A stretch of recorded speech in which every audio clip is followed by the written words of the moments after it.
ఇప్పుడు మీ అత్తతో ప్రారంభించి ఒక 3 to 6 months అవ్వగానే నేనంటే నా ఎక్స్పీరియన్స్ కూడా తినే ఆహారం తినే టైమింగ్స్ ఏదైనా సరే అలవాట్లు మాట కూడా స్లాంగ్ ఫర్ ఎగ్జాంపుల్ నేను రాయలసీమ స్లాంగ్ నాకు చాలా ఉండేది. నా కజిన్స్ కూడా నన్ను ఎక్కిరించేవాళ్ళు అనమాట, పక్క తిరుపతి భాష మాట్లాడుతాను అని. ఇప్పుడు అది అంటే అవన్నీ ఒక రకంగా ఒక అమ్మాయి కంప్లీట్లీ వచ్చిన తర్వాత, ఇంకా పెళ్ళి వచ్చిన తర్వాత పెళ్ళికి ఉంటాక అది ఉంటుంది. మరి బ్రెయిన్ కూడా అట్లా ట్యూన్ చేశాడా దేవుడు, చెప్తున్నా కదా. ఇది ఒక వరమో శాపమో, బ్లెస్సింగ్ ఇన్ డిస్గైజ్ అంటాం మనం ఇంగ్లీష్లో.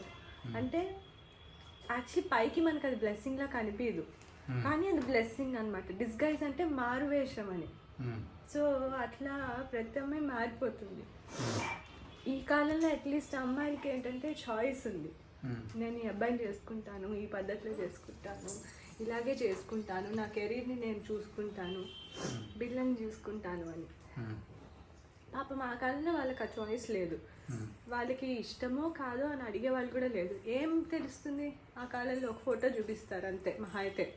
కొన్నిసార్లు అది కూడా చూపిరు, అసలు మొహాలే చూసుకోరు. మీ పెళ్ళిలో మీరు చూసుకోలేదు కదా, మరి ఏం చాయిస్ ఇచ్చారు? మాక్సిమం ఆ కాలంలో అలాగే ఉండింది. అది ఇప్పుడు ఇన్నేళ్ళ తర్వాత మేబీ ఇప్పుడు ఏంటి ఆ జనరేషన్ వాళ్ళకి ఇప్పుడు కూతుర్లు పుట్టాక, నేను ఒక చెప్తా మావయ్య, మన కూతురు పుట్టిన తర్వాత ఐ థింక్ హస్బెండ్స్కి వాళ్ళ భార్య విలువ తెలుస్తుంది అనుకుంటా. వాళ్ళ కూతురు పెళ్ళై వెళ్ళిపోతున్నప్పుడు నా వైఫ్ నా కోసం ఇట్లాగే వచ్చింది కదా, వాళ్ళ నాన్న కూడా ఇట్లాగే వదిలేశాడు కదా, ఇట్లాగే ఏడ్చాడు కదా. ఆ ఫీలింగ్ ఐ థింక్ మా డాడీకి కూడా అప్పుడే వచ్చి ఉంటుంది.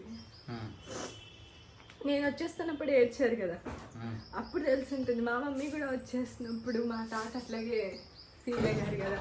ఎందుకంటే నాన్నకి కూతుర్లకి పైకి ఉన్నా లేకపోతే చాలా అటాచ్మెంట్ ఉంటుంది. అది నేను మీకు వేరే చెప్పక్కర్లా, మీకు అక్కకి ఎట్లా ఉందో అట్లా. సో అది నేను అనేది. అప్పుడు మీరు రియలైజ్ అవుతారు. అప్పుడు జనరలీ అది ఎవరికి తెలియని వాళ్ళకి కూడా వెంటనే స్టక్ అవుతుంది అనమాట. టక్ అని ఓకే ఇది అయింది కదా, ఇట్లా నా వైఫ్ కూడా నాకు వచ్చింది కదా అని అప్పుడు రియలైజ్ అయ్యి, మేబీ అప్పుడు తన చాయిసెస్కి అప్పుడు నేను ఆ రోజు నిన్ను అడగలేదు అని రియలైజ్ అయ్యి మనం చేయగలిగితే ఎంతో కొంత ఆ 50 ఏళ్ళు 60 ఏళ్ళ జీవితాన్ని తనకి ఒక మాటతో కొంచెం వెనక్కిచ్చి కొంచెం చల్లబరిచినట్టు అని నా ఫీలింగ్. ఇదొకటి.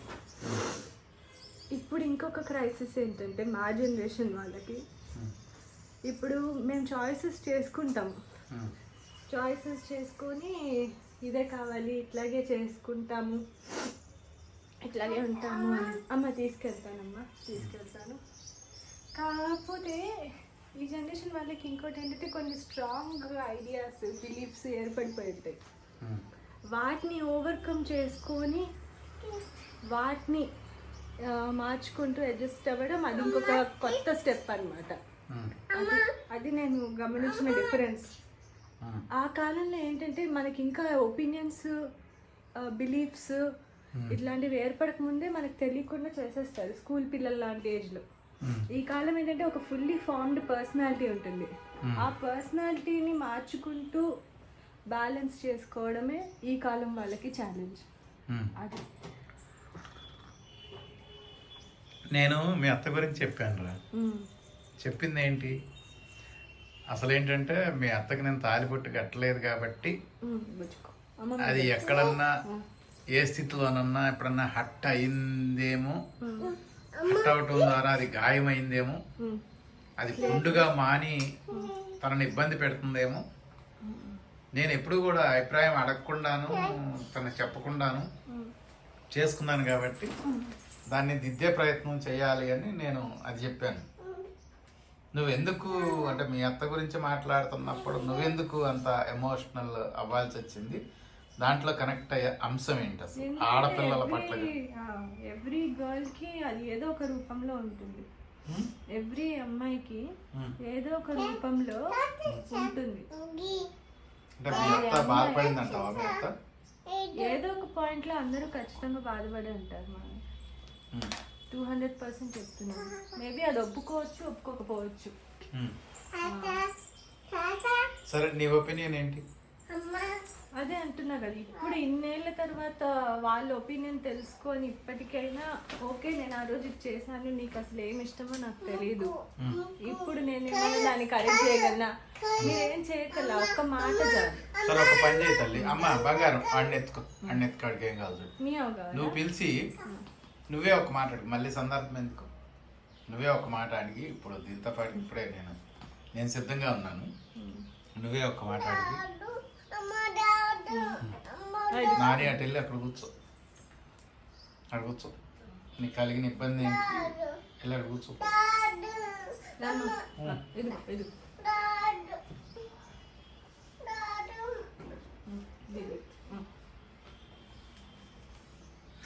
ఒపీనియన్ తీసుకునే చెప్పరా, తీసుకోవద్దని కాదు, కానీ నాకు అట్లా కాదు. ఇంతకుముందు మిక్సీ వచ్చింది యాక్చువల్గా. నువ్వు మాట్లాడుతున్నప్పుడు అది మెయిన్ అంటే మూలం ఏదైతే మాట్లాడుతున్నామో మూలం వచ్చినప్పుడు మిక్సీ వేసింది, అది పోయింది. అసలు ఎక్కడ స్టార్ట్ అయిందంటే ఇది ఆడపిల్లలు తల్లిగారింటి కాడి నుంచి ఇక్కడికి ఎక్కడ మన అత్తగారింటికి వచ్చినారు, అక్కడ స్టార్ట్ అయింది. అది చెప్పు, అక్కడ ఏదో ఆ ఫేజ్ ఏదో అనేది ఆ మిక్సీ వచ్చింది, అది వినపట్టలేదు. ఆ ఫేజ్ చెప్పిన నాకు అప్పుడు చాలా ఎమోషనల్గా చెప్పాను. ఇప్పుడు అదే అంటున్నా, అమ్మాయిలందరికీ ఒక ట్యూనింగ్ సిస్టమ్ ఏదో ఉంది. దాన్ని నేను అదే వరమో శాపమో అన్నా కదా, ఆ మాట బ్లెస్సింగ్ ఇన్ డిస్గైజ్ అని. మాట, తీరు, భాష, ఫుడ్ అన్నీ. అంటే ఇప్పుడు నాకు 28 years పెళ్ళయింది. 28 years అంటే పెద్ద నంబర్ కదా మామయ్య. అన్ని రోజులు ఉన్నదల్లా పోతుంది. అది ఎట్లా పోతుంది అనేది ఒక మిరాకిల్ అన్నమాట. సో దేవుడు ఆ అడ్జస్ట్మెంట్ సిస్టమ్ ఇచ్చాడా అమ్మాయిలకి. స్ట్రగుల్ అవుతారు ఈ కాలం వల్ల, అదే నేను చెప్తుంది. స్ట్రగుల్ అవుతాం ఇన్నేళ్ళు, ఒక దీని నుంచి వచ్చి మళ్ళీ మారాలి, అన్ని చేంజ్ అవుతాయి అన్నప్పుడు. కానీ ఆ స్ట్రగుల్ని ఫేస్ చేసి ఎట్లాగో అట్లా ముందుకు వెళ్తారు కదా, అది ఎట్లా, అది పాయింట్ నాకు అర్థం కాల. అంటే అప్పుడు మీ అత్తను నేను కన్సల్ట్ చేయకుండా అదేగా నువ్వు అనదలుచుకుంది, కనీసం ఛాన్స్ కూడా లేదు, అడగలేదు. ఇప్పుడైతే మేము ఛాయిస్ తీసుకుంటున్నాం, అదేనా చెప్పదలుచుకుంది. అట్లీస్ట్ మాకు కొంచెం బెటర్ గా ఉంది కదా. మీరు ఆ రోజు ఏం అడిగారు, అసలు ఎట్లా కావాలి అని అడగలే, అసలు చేసుకుంటావా చేసుకోవా అని అడగలేదు కదా.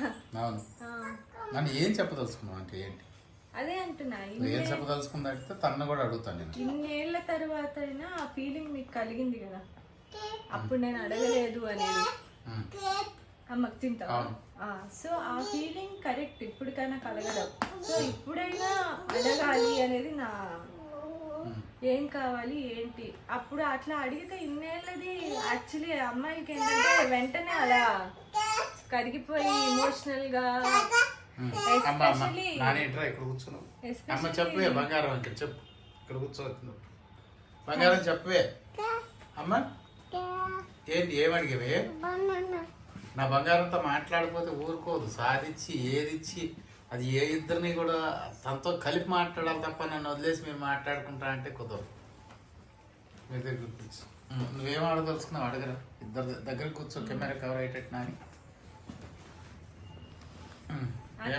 అని ఏం అడగాలంటే, అత్తే మీకు ఆ రోజు ఆ పెళ్ళి అసలు ఇష్టమో లేదో కూడా మీకు తెలియదేమో కదా, అర్థం కూడా కావట్లేదు. అంటే ఏమైతుందో కూడా తెలియదు తనకి. ఎందుకంటే ఇంతకు ముందు నాకు అత్తే చెప్పిన ఇన్సిడెంట్స్ ని బట్టి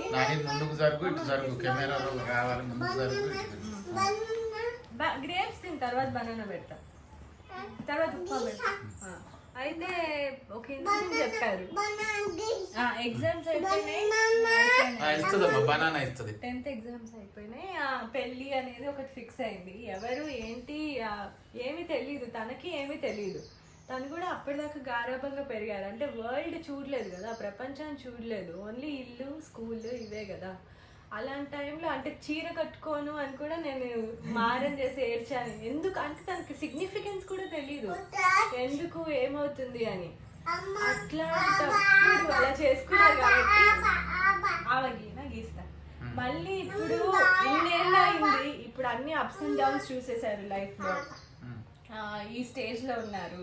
సో ఇప్పుడు మీరు చాయిస్ ఇచ్చే స్టేజ్ మీరు కూడా ఉన్నారు, ఇస్తున్నారు. సో ఇప్పుడు అత్తయ్యకి నిజంగానే మళ్ళీ అవన్నీ రీలీవ్ చేయడం అంటే ఇప్పుడు తనకి ఇష్టపూర్వకంగా తను ఏ పద్ధతిలో అయినా పెళ్ళి తాళి బొట్టు కట్టించుకోవడం కానీ చేసుకోవాలనుకుంటున్నారా?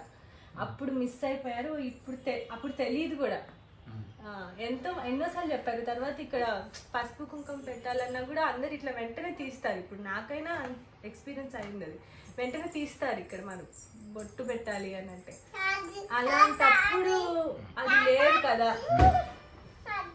ఆ ఎమోషన్స్ అన్నీ అప్పుడు అట్లాగే ఉండిపోయినాయి కదా. సో ఇప్పుడు మళ్ళీ అలా నిజంగా ట్రెడిషనల్ వేలో చేయాలనుకుంటున్నారా? ఇప్పుడు నేను నా తరఫున నా ఆలోచన వీడియో రూపంలోనూ నా మనసుని ఇప్పి చెప్పాను రా. ఇప్పుడు నువ్వు ఏం అడగదలుచుకున్నావు తను అడిగి నాకు సమాధానం చెప్పిన. అదే మామయ్య, అత్తే నిజంగా ఇప్పుడు మళ్ళీ అట్లా చేసుకోవాలనుకుంటున్నారా? ఇన్ని రోజులు ఇమోషనల్ ట్రామా ఉందా? ఇమోషనల్ ట్రామా ఉందా? ఇదే ఇట్లా పెళ్లి చేసుకోలేదు, ఆ రోజు నన్ను అసలు ఎవరు ఏమీ అడగలేదు, నాకు అసలు ఏం తెలీదు ఆ స్టేజ్ లో. అవన్నీ అయినప్పుడు ఎట్లా ఉంది, తర్వాత మీరు చూసుకున్నప్పుడు ఎట్లా ఉంది? మీరు కూడా ఒక చైల్డ్ ని ట్రీట్ చేసినట్టు ట్రీట్ చేశారు చాలా రోజులని నా ఫీలింగ్. ఎట్లా తల్లి? పిల్లల్ని చూసుకున్నట్టు. ఇప్పుడు మాట వింటే ఇప్పుడు ఏమైనా తినకపోతేనో మారం చేస్తాను, కొట్టడం తిట్టడం అలా అంటే తనకి ఆ అడల్ట్ ఇది మీరు ఇవ్వలేదు అని నా ఫీలింగ్. ఇప్పుడు ఇస్తున్నట్టు అప్పుడు అర్థం కాలేదు. ఇప్పుడు ఏదన్నా ఒక డెసిషన్ లో కానీ ఒక డెసిషన్ మేకింగ్ లో కానీ తనని కంప్లీట్ గా మీరు కన్సిడర్ ఇప్పుడు చేస్తున్నారు, ఇప్పుడు 200% చేస్తున్నారు అది నాకు తెలుసు. అప్పుడు మీ beginning of the married life లో మీరు ఇచ్చారా? అది మీకు క్వశ్చన్. ఇచ్చారా? అది నన్ను ప్రశ్న అడిగితే నేను నా భావాన్నే చెప్తాను. అదే నాకు తెలుసుకోవాలని ఉంది. ఇచ్చారా మిమ్మల్ని అడిగితే తర్వాత అత్తయ్యని. నేను నా తరఫు నుంచి నేను 200% ఇచ్చానండి. అంటే తన చాయిసెస్ కానీ తన చాయిస్ అంటే ఎట్లా ఉంటుంది తల్లి? ఇప్పుడు నిన్న వాడు అంగూరు కావాలని అడిగాడు, వాడు అడిగాడు కనుక అంగూరు ఇవ్వగలిగాను. వాడు వద్దు అన్నాడు, ఇంకోటి ఇచ్చాను. వాడు అసలు అడగపోతే అది ఓకే, అది సెకండ్. ఓకే అంటే మీ వరకు మీకేమన్నా? నా వరకు అదే కదా నేను చెప్పేది. ఇప్పుడు నా అంతలో నేను నీకు తీసుకొచ్చి తల్లి బిర్యానీ తిను, తల్లి ద్రాక్ష తిను, తల్లి అది తినంటే అది నేను పెట్టినట్టు కాదు, నువ్వు తిన్నట్టు కాదు. నువ్వు అడిగేది అదే కదా, నువ్వు అడిగేది అదే కదా నన్ను. మీరు నేను అడగకుండానే మీరు నాకు 100 వెరైటీస్ మ్యాంగోస్ తెచ్చిచ్చారు అనుకోండి మామయ్య, ఇవి బాగుంటాయి తినురా ప్లీజ్ అని అన్నారు అనుకో, మేబీ నాకు అది రాదు. లేదా నేను ఒక 2 రూపీస్ లాలీపాప్ మిమ్మల్ని అడిగి కొనిపించుకున్నాను అనుకో, మామయ్య నాకు ఆ లాలీపాపే కావాలి అని, అది మీరు తెచ్చిచ్చారు అనుకోండి, ఆ ఫీలింగ్ వస్తుంది. నేను అందుకని అంటున్నాను, నేనేంటంటే నా తరఫున నేను చేశాను అనుకుంటున్నాను, అది చేయలేదు చేశాను అనేది మీ అత్తని అడిగి తెలుసుకోను. మీ అత్త చెప్పి నువ్వు తర్వాత అది అన్న తర్వాత అదే పెళ్లి గురించి ఈ రెండు నాకు డౌట్స్. చెప్పండి అత్తయ్య, మీకు పెళ్ళి అట్లా అయిందని బాధ ఉందా? ఏం లేదు. అలా ఇప్పుడు ఛాన్స్ ఇస్తే మళ్ళీ అంటే మామూలుగా ట్రెడిషనల్ గా పెళ్లి చేసుకోవాలి అని ఛాన్స్ ఇస్తే మీకు ఇష్టమేనా? ఏమీ లేదు. లేదా? ఎందుకు? అయిపోయింది, ఇంకేముంది లేదు. ఇంకంతా అయిపోయినాక ఇంకేముంది తల్లి. అంటే అంటే మీకు అది కరెక్ట్ గానే ఉంది కదా, మీకు అందులో ఏం తప్పు కానీ అనిపించట్లేదు? ఏం లేదు. కాకపోతే అది పిలిచినప్పుడు అట్లా అనిపిస్తుంది కానీ ఇంకా అయిపోయింది, ఇంకేముంది ఇంకా అంతే. చెప్తాను మామూలుగా వీళ్ళంత వరకు తప్పుకుంటా, తప్పని పరిస్థితి వస్తే చెప్తా. ఇక అంతే. వాళ్ళు అనుకుంటారు అదేంటి అట్లాగా అట్లా ఏదేదో అనుకుంటా ఉంటారు కానీ నేను పట్టించుకోను ఎవరి మాట. అంతే, వెళ్ళానా వచ్చానా అయిపోయింది. అంటే ఇప్పుడైనా ఇట్లా షష్టి పూర్తి లాగా అట్లా చేసుకుంటారు మామూలుగా? అదేలేగా లేదు. అట్లా చేసుకోవాలని లేదు. ఈ ప్రిన్సిపలే కరెక్ట్ అనిపిస్తుందా? అంటే కరెక్ట్ తప్ప రైటా అనేది కూడా ఇక అట్లా కూడా ఆలోచించాను. ఇక అంతే అయిపోయింది అంతే. చూసినా నన్ను అడిగిన ప్రశ్న నువ్వు అడగలేదేరా? ఇప్పుడు నువ్వు అత్తయ్యకి ఇప్పుడు ఇచ్చిన ఇంపార్టెన్స్ గతంలో ఇచ్చుండరు, తన మనసు తెలుసుకుని ఉండరు అనే ఒక ప్రశ్న నన్ను వేసాడు.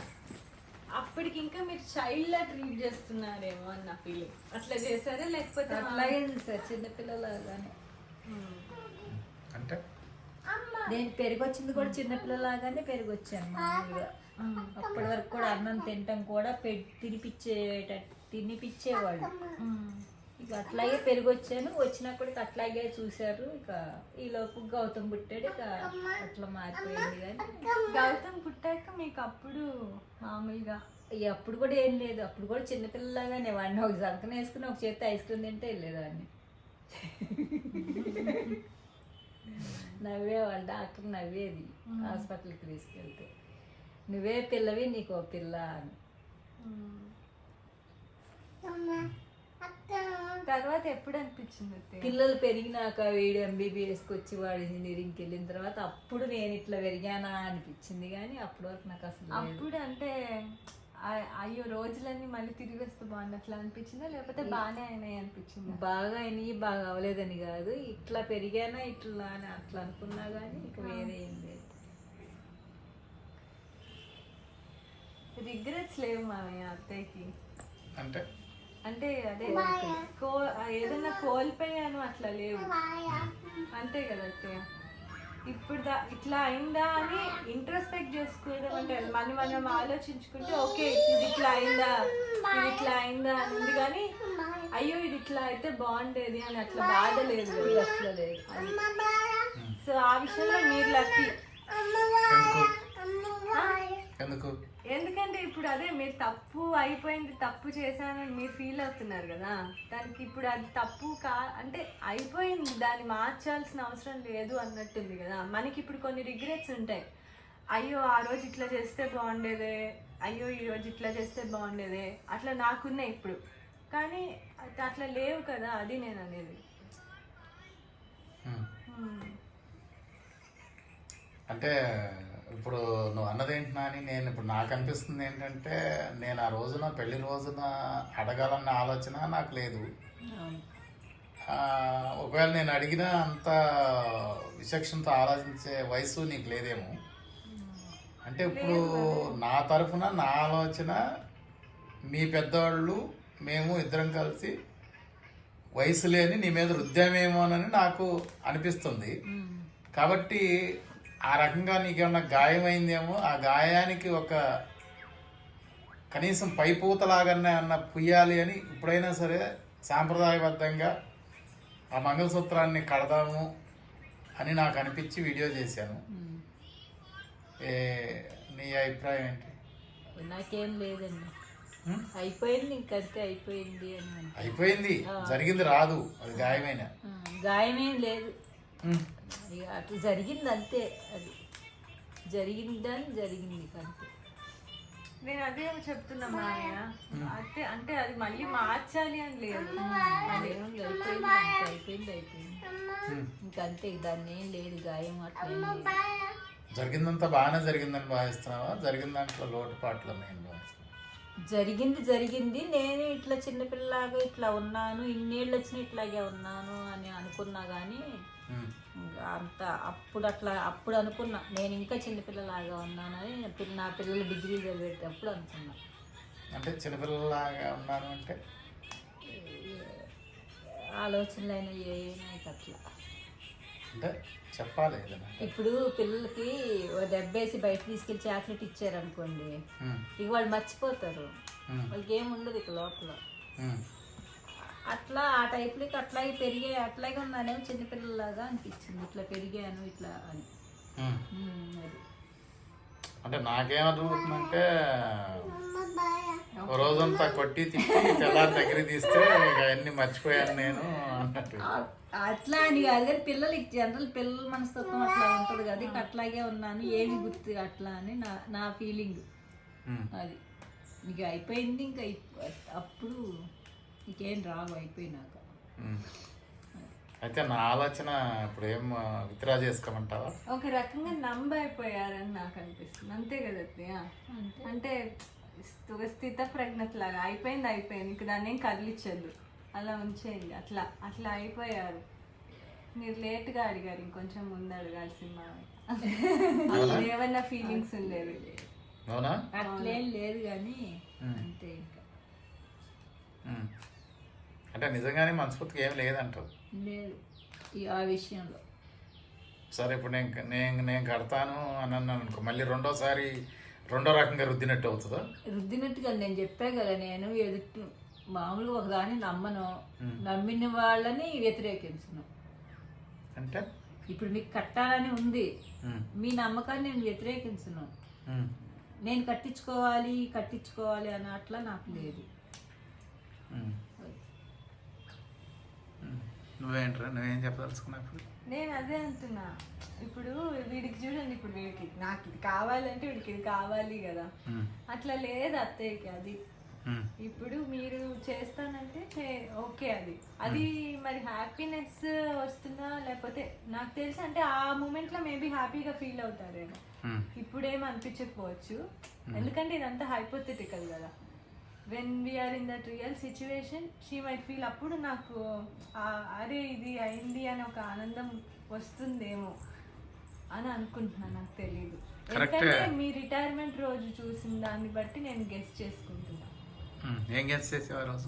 ఆనందము, బాధ, అంటే ఇన్నేళ్ళు ఇలా కలిసి అయింది కదా అని ఒక ఫీలింగ్ వచ్చింది కదా, ఒక ఇమోషనల్ ఇది అట్లా వస్తుందేమో అని అనుకుంటున్నాను. నేను అత్తయ్యని అట్లా 2 సార్లు చూసాను, ఒకటి నా సీమంతం రోజు, 2 మీ రిటైర్మెంట్ రోజు.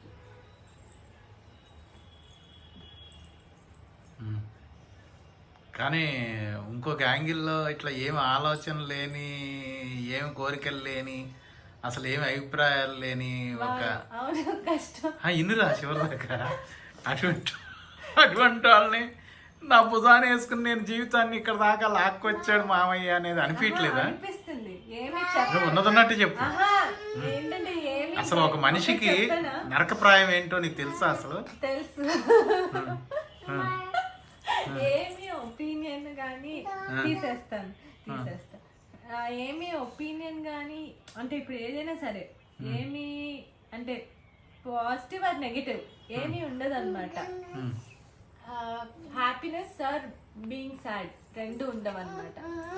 అలా ఐ థింక్ దేవుడు కూడా అట్లాగే చేస్తాడేమో అనిపిస్తుంది. మీరు దేవుడు లేరు అని నమ్మట్లే కానీ ఏం కావాలి సరే, న్యూట్రల్గా ఉండే వాళ్ళకి ఒక హైలీ ఇమోషనల్ వాళ్ళని ఇస్తారేమో అని నా ఫీలింగ్. ఎందుకంటే నాకు కూడా అట్లాగే అనిపిస్తుంది కాబట్టి. అది అంటే ఒక ఇమోషన్తో ఫుల్గా రగిలి, అంటే ఇప్పుడు ఏదైనా సరే చెప్పేసి లోపల ఉంచుకోలేక ఏడ్చి నవ్వి అలాంటి అంటే హైపర్గా ఇప్పుడు కొంచెం నేను మీరు ఒక రకంగా అనుకుంటాను నేను. అలా ఉన్న వాళ్ళకి ఇంకొక అదర్ పర్సన్ న్యూట్రల్గా అంటే దేనికి చెల్లించకుండా ఉండే వాళ్ళు వస్తారేమో నా ఒపీనియన్. అది సరే, మీ అంత కరెక్టే అంటారు? అయితే కరెక్ట్ కాదు మావయ్య, తన ప్లేస్లో తను కరెక్ట్. అంటే ఎవరికి వాళ్ళే కరెక్ట్ కదా జీవితంలో. మావయ్య ఇప్పుడు తనున్న సిచ్యువేషన్ తను ఏం చేస్తాడు చెప్పండి? వేరే ఆప్షన్స్ ఏమున్నాయి దానికి?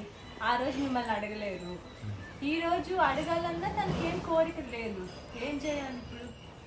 ఈ రోజు కాదు, ఏ రోజుని లేదని నేను చెప్పేది. ఇంతకుముందు నువ్వు అడిగిన ప్రశ్నకి నేను చెప్పేది అదే. అత్తయ్యని అప్పుడు చూసుకున్నారా, ఇప్పుడు బాగా చూసుకుంటున్నారు 200% అని నువ్వు అన్నావు. నేను వచ్చాను, నేను చూసుకున్నాను. నాకు పెళ్ళైన తర్వాత నుంచి తెలుసు ఇప్పుడు చూసుకుంటున్నారు బాగా, నేను చెప్పగలను. అంతకు ముందు మీరు ఎట్లా చూసుకున్నారు? నేను అదే కదా అడిగింది. ఇప్పుడు అది ఆమె నోటితోనన్నా చెప్పాలి, లేకపోతే నువ్వు తెలుసుకోవాలి. ఒకవేళ అది కాకపోతే ఇప్పుడు ఇంకొక యాంగిల్లో ఉన్న నా పరిస్థితి ఏంటి? ఇప్పుడు మా ఇద్దరిది కాదుగా జీవితం అంటే. ఇట్లా లోకం మీద ఎంతో మంది భార్య భర్తలు ఉన్నారు. ఒకవేళ ఇట్లా నాని నిజంగా అన్ఫిట్ అనుకో, అట్లాంటి భార్యని వేసుకుని నేను ఎట్లా జీవితం కనపడాలి? లేదు, నేను శాడిస్ట్ని, క్రూరత్వం ఉన్న మనిషిని అనుకో, నాలాంటి భర్తను ఎక్కుంటూ ఇంత దూరం ఎట్లా లాక్కోవాలి? ఇప్పుడు ఏదైనా ఒక మ్యారేజ్ నడవాలంటే ఇద్దరివి ప్లస్లు మైనస్లు 2 ఉంటాయి. ఇద్దరు కష్టపడతారు. అడ్జస్ట్మెంట్ అనేది ఇద్దరిలో అప్పటి నుంచి వస్తుంది, లేకపోతే ఇన్నేళ్ళు ఒక మ్యారేజ్ ఉండదు, ఏ రోజు బ్రేక్ అయిపోతుంది. సో ఇప్పటిదాకా నేను అత్తయ్య సైడ్ మాట్లాడాను, అత్తయ్య చూసుకుంటే అదే మీరు కూడా ఫేస్ చేస్తుంటారు. అంటే తను ఏం ఇష్టపడుతున్నారు, తనకి ఏం కావాలో కూడా మీకు తెలియదు కదా, మీ స్టేట్ అది. నేను యాక్చువల్గా ఇది అడుగుతున్నది మనది ఎగ్జాంపుల్గా చూపించుకుంటూ లోకం మీద ఉన్న భార్య భర్తలు ఎందుకు కలవలేకపోతున్నారు, ఎందుకు విడిపోతున్నారు అనే దానికి అడుగుతున్నాను. ఇది ఎగ్జాంపుల్గా చెప్పుకుని దానికి తగ్గ ఒక సూచన కానీ బలమైన అభిప్రాయం కానీ ఇస్తే అది ఎవరికి వాళ్ళు పోల్చుకుంటారు, నిజమే జీవితాలు ఇట్లా ఉంటాయి అనేది. అదే చెప్తున్నా. ఇప్పుడు ఇద్దరు త్యాగం చేస్తే, ఇద్దరు తప్పులు చేస్తే అనే మాట నువ్వు మాట్లాడావు. ఇప్పుడు అసలు వన్ సైడ్ నలిగిపోయిన వాళ్ళు వన్ సైడే లాక్కెళ్ళినాడు ఉంటారు అనేది నీకు నోటీస్ లో ఉందా? మా ఇద్దరు సంగతి కాదు, అట్లా లోకంలో ఉంటారా? ఎట్లా కలవాల జీవితం? ఏదో నిన్న వన్ సైడ్ వాళ్ళు ఉన్నారు కదా, వాళ్ళ లోపల ఏంటి తెలుసా, ఒక హోప్, ఏదో ఒక రోజు ఏదో ఒక నిమిషం ఆ రియలైజేషన్ వస్తుంది, ఆ మారుతారు అనేది. నేను చాలా ఆప్టిమిస్టిక్ అని నేను అనుకుంటాను, ఎందుకంటే నేను ఏది నెగిటివ్ అంటే పెసిమిస్ట్ అంటే ఇది అవ్వదు అట్లా కాదు కదా. మనం ఆప్టిమిస్టిక్గా ఆలోచించి ఓకే నాకు ఇది అవుతుంది, నాకు ఈ సీట్ వస్తుంది, నేను ఇది చేయగలుగుతాను అట్లా అనుకున్నట్టే సేమ్ మీరు అంత హోప్తో ఇన్నేళ్ళు ఒక ఫ్యామిలీని లాక్కొచ్చారు కదా, ఇన్ని ఇయర్స్ ఓన్లీ సింగిల్గా అంత బర్డెన్ తీసుకొని వచ్చారు అంటే you are very strong willed అండి, చాలా బలము, మెంటలీ చాలా స్ట్రాంగ్గా ఉంటే కానీ ఆ పని చేయలేరు. అన్ని సపోర్ట్స్ అన్నీ ఉన్నా చాలా లోగా డిప్రెషన్ అలోన్ అనిపించే సిచ్యువేషన్స్ ఎన్నో వస్తాయి లైఫ్లో. అప్పుడు అలాంటప్పుడు అవన్నీ వాళ్ళు ఒక్కళ్ళే ఫేస్ చేసుకుంటూ ఇంత దూరం తీసుకొచ్చారు అని అంటే నా సూచన సలహా ఏంటంటే ప్లీజ్ ఇంత దాకా కష్టపడ్డారు కాబట్టి ఇప్పుడు లాస్ట్లో గివప్ చేయండి, మీ మీద కానీ వాళ్ళ మీద కానీ. అంటే గివప్ అంటే మీరు ఏది చేస్తున్నారో అది మీరు చాలా గ్రేట్ పని చేస్తున్నారు, చాలా గొప్ప పని చేస్తున్నారు. కానీ ఒక పాయింట్లో మనకి ఏమనిపిస్తుంది, ఇప్పుడు మీరు విడిపోయే స్థితికి వస్తున్నారు అని అంటున్నారు కదా, కొంచెం ప్రయత్నించండి, ఏదో ఒక్క రోజు మార్పు వస్తుంది అని నా ఫీలింగ్. అంటే నాకు అర్థం కాదు విడిపోయే స్థితి. ఇప్పుడు మీరు అడిగారు కదా మామయ్య భార్య భర్తల సూచన, కానీ ఒక్క వైపే నలిగిపోయే వాళ్ళు ఎంతో మంది ఉన్నారు. అంటే నేను ఎందుకు అడిగానంటే మీరు ఆ ఒక్క వైపు నలిగిపోయే వాళ్ళు మీరు అంత తొందరగా వెనక్కి తగ్గద్దు, ఎందుకంటే ఇప్పుడు ఇన్ని సంవత్సరం 2 సంవత్సరాలు 20 సంవత్సరాలు మీరు స్ట్రగుల్ పడ్డారు, దాన్ని వదిలేయాలి. ఆలోచన వేరే ఉంది. బాబా నేను అడిగిన దృష్టి ఏంటంటే నిన్న ఒక వ్యూవర్ భార్య వెళ్ళిపోయి పుట్టింట్లో హ్యాపీగా ఉంటుందంట, హ్యాపీగా ఉంటుంది, పిల్లలను ఈయన ఉంటున్నారు. అయితే నేను ఆ కామెంట్లో రిప్లైలో నేను ఏం చెప్పానంటే ఒక్కసారి దయచేసి ఆలోచించకూడదా ఆమె గురించి అని పెట్టాను, లేదా అసలు ఆలోచించే సమస్య లేదు అసలని ఆయన పెట్టారు. అంటే నేను అనేది అంటే ఒక గివప్ ఏదో నువ్వు అన్నావు అట్లా, అక్కడ 2 కోణాలు ఆలోచించాలి. ఒకటి పిల్లల్ని సైతం జనరల్గా పిల్ల అది కోడి కానీ కుక్క కానీ అసలు ఏ జంతువు అయినా సరే అసలు పిల్లల్ని రక్షించుకోవడంలో చాలా ప్రధానమైన పాత్ర. తన ప్రాణాలు కూడా కోల్పోతుంది ఒక్కోసారి రక్షించుకునే క్రమంలో. ఇప్పుడు పిల్లల్ని అక్కడే వదిలేసిపోయింది అన్న కోణంలోనేమో ఒక రకమైన ఆలోచనలు వస్తున్నాయి.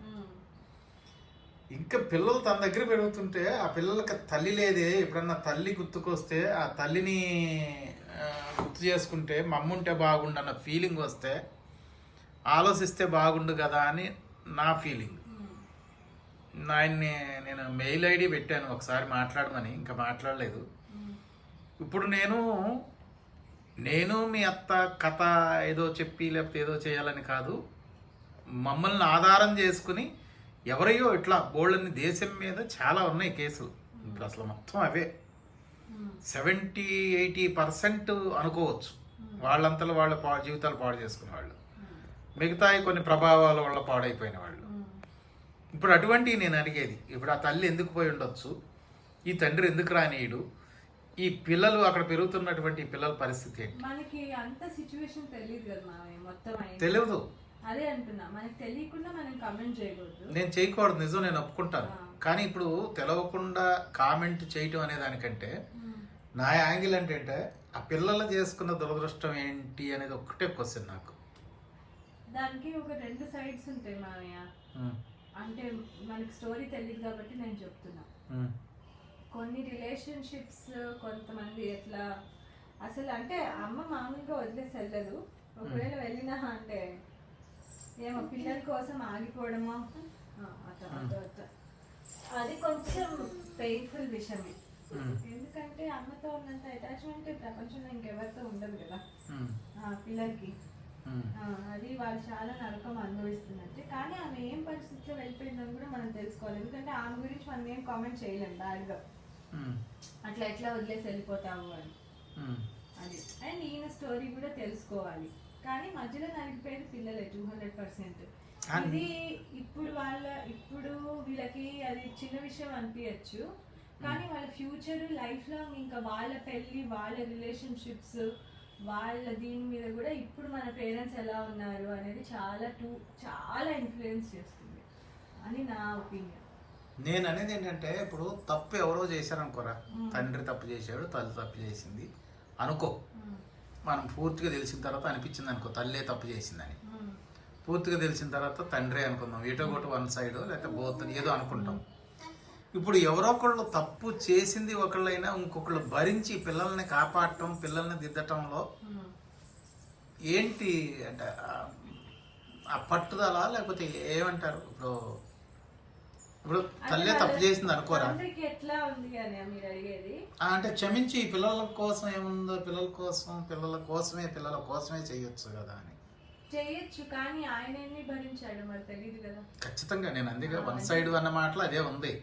కానీ పిల్లలు బాగుపడతారు, పిల్లలు ఆలోచిస్తారు, పిల్లల మైండ్ సెట్ బాగుంటుంది, పిల్లలు బాగు అని నేను ఆ కోణంలో ఆలోచిస్తున్నాను. కొన్నిసార్లు మరి ఇప్పుడు 2 పేరెంట్స్ ఉంటారు మామయ్య, సరే 2 పిల్లలు 2 పేరెంట్స్ సేమ్ ఇంట్లో ఉన్నారు, ఇదే సేమ్ సిచ్యువేషన్ అని తీసుకోండి. అమ్మదే తప్పు, నాన్నదే తప్పు, కానీ 2 పిల్లల కోసం కలిసే ఉన్నారు. కలిసి రోజు నరకం చూసుకోవడం బెటరా? అది కూడా మనకు తెలియదు కదా. కలిసి ఉండి ఒక పేరెంటే ఇస్తున్నారు అనుకోండి పేరెంటింగ్. ఇప్పుడు 2 అమ్మ నాన్న అదే ఇంట్లో ఉన్నారు, కానీ ఓన్లీ అమ్మే లేదా ఓన్లీ నాన్నే అన్ని రెస్పాన్సిబిలిటీస్ కానీ చేసుకుంటుంది అనుకోండి, అప్పుడు మరి అది ఎట్లాంటి ఇన్ఫ్లుయెన్స్ క్రియేట్ చేస్తుంది? కరెక్ట్, నువ్వు చెప్పింది. నేను ఇప్పుడు చెప్పింది అదే. ఇప్పుడు మీ అత్త సరిగా ఉండలేదు అనుకోరా, నేనే అన్ని భరించి ఉన్నాను అనుకో, పిల్లలైతే బాగుపడతారు కదా. గొడవలు లేకుండా గనక నేను లాక్ రాగలిగితే అట్లా నేను కానీ వాళ్ళకి తెలీదా వాళ్ళలో అంటే వాళ్ళు ఏదో ఒక రకమైన వాళ్ళలో మార్పు అయితే జరగదా అంటున్నా. ఏం కావాలి అదే గజ్జుంటాం అంటే ఏ రకమైన మార్పు?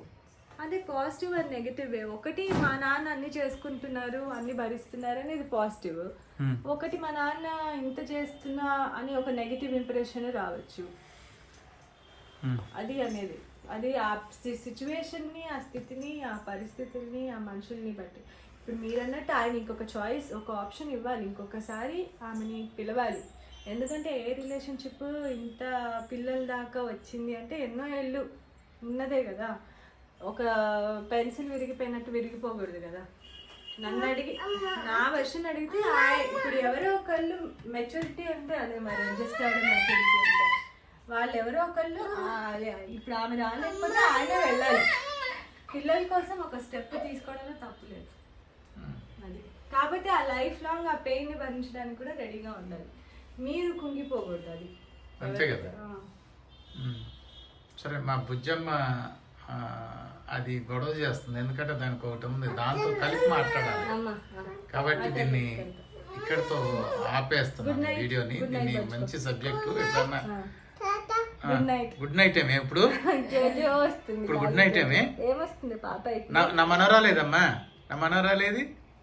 ఓయమ్మ నా బంగారం ఏది? నా బంగారం ఏది? ఓయమ్మ నాయమ్మ నాయమ్మ నాయమ్మ నాయమ్మ మనోరాలు. అది మనోరాలమ్మా. ఏది మళ్ళీ ఒకసారి చూపి.